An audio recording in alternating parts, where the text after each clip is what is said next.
Bonjour à tous les amis, c'est la Crypt Théorie. Et oh putain ça rime. Aujourd'hui nous allons décrypter les théories. J'espère que vous avez la forme parce que moi ça va super. Et aujourd'hui on va parler d'une petite bestiole qui pourrait disparaître sur notre terre. Et je parle étonnamment du lapin, une espèce qui n'est pas réellement menacée au premier coup d'œil. J'ai donc voulu faire un sondage très intéressant sur mon Twitter, mais seulement 8 ont participé. Donc comment dire que c'est vraiment la loose. Donc n'hésitez vraiment pas à me follow sur mon Twitter Crypt Théorie. Comme ça vous serez au courant des prochaines vidéos et les trucs incroyables qui se passent dans ma vie. Et si t'en as rien à foutre, eh bien tant pis. Bon, pour la majorité, vous ne saviez pas que les lapins étaient si menacés que ça. Et pourtant, on le considère souvent comme un animal assez prolifique. Cependant, le lapin est menacé en de multiples points de la planète. Certains lapins sont accusés de saccager des cultures, des jardins et même des plantations. D'ailleurs, dans certaines régions, il est même considéré comme un véritable fléau. La SNCF le considérant également comme un nuisible. Un garde-chasse officiel parcourt d'ailleurs inlassablement le réseau arme en main. Le lapin creuse des galeries sous les voies ferrées, ce qui les fragilise et peut conduire à des éboulements. Mais ceci provoque également des heurts à l'origine de dommages et de retards. Sa prolifération accompagnée de celle des blaireaux, des sangliers et des corbeaux s'explique par la réduction constante du nombre de chasseurs. Cependant, il suffit de traverser la frontière pour constater combien sa raréfaction peut elle aussi provoquer bien des catastrophes. Les lapins sont victimes d'une pandémie foudroyante, la maladie virale hémorragique. La population de lapins des régions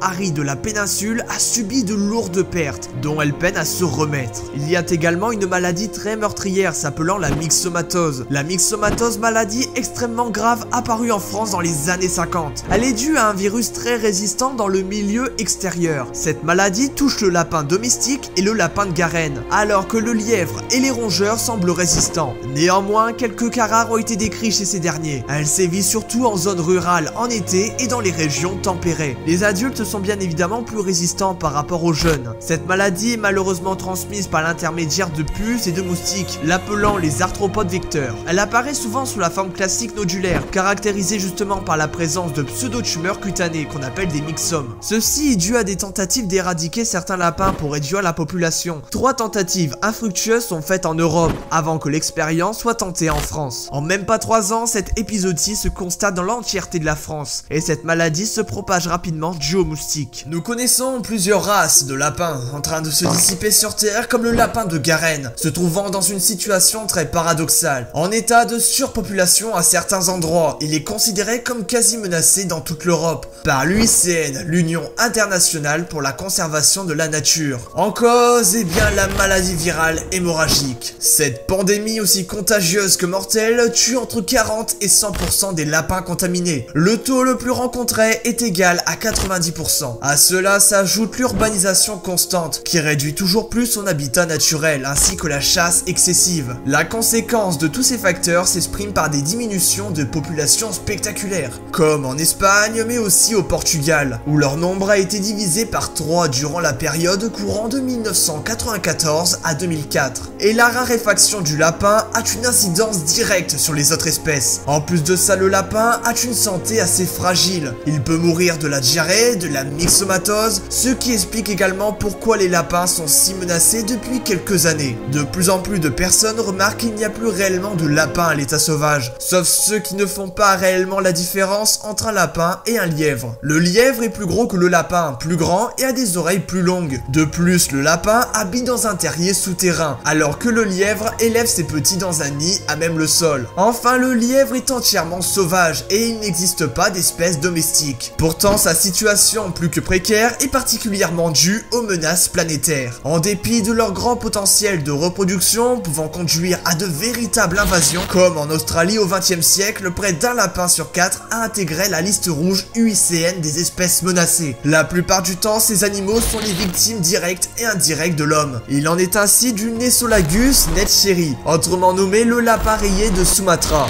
Ce lapin est rare par nature et on le croise exceptionnellement. Ce mammifère des forêts denses voit son habitat naturel grignoté par l'urbanisation, ce qui impacte directement sa population. D'autres sont l'objet d'une telle convoitise qu'elle ne peut aboutir qu'à l'extermination. C'est par exemple le cas du Nesolagus timinsi, le lapin tigré. En Afrique, c'est le lapin des Boshimans, le Monticularis bunolagus, qui se trouve en danger majeur. D'après les études publiées par l'UICN, sa population a diminué de 60% au cours des 20 dernières années. À peine 250 couples reproducteurs serait désormais recensé, si bien que son statut est passé d'espèce en danger à celui d'une espèce en danger critique d'extinction. La raison de sa disparition annoncée tient justement à l'urbanisation. Ces terres sont largement converties en zones agricoles. En tout point du globe, de pareilles alertes sont rapportées. Autour de l'Himalaya, le lièvre hispide a quasiment disparu. Le lapin des Ryukyu, rencontré sur quelques îles au sud du Japon, connaît un sort aussi peu enviable. Et il en va de même pour le lièvre de Tahuantepec et le lapin des volcans au Mexique, ou encore pour le lapin à brosse de San Jose et le lapin pygmée aux États-Unis. Alors, vous en pensez quoi? Le lapin va-t-il finir par disparaître? À cause des hommes, des maladies, comment cela va-t-il se terminer? Vu les informations qu'on a, nous sommes réellement dans une très mauvaise voie. Certains vont être choqués en effet, mais le but de la crypthéorie est aussi de remettre les choses dans l'ordre. Ce cas-là n'est pas vraiment évoqué. Pourquoi? Eh bien, on ne sait pas vraiment. Même la plus simple des espèces est menacée sur notre Terre. Que va-t-il se passer des décennies, des siècles et des siècles plus tard? Dans tous les cas, c'était la crypthéorie. Et n'oubliez pas, l'absence de preuve n'est pas la preuve de l'absence. Donc allez, ciao bye bye.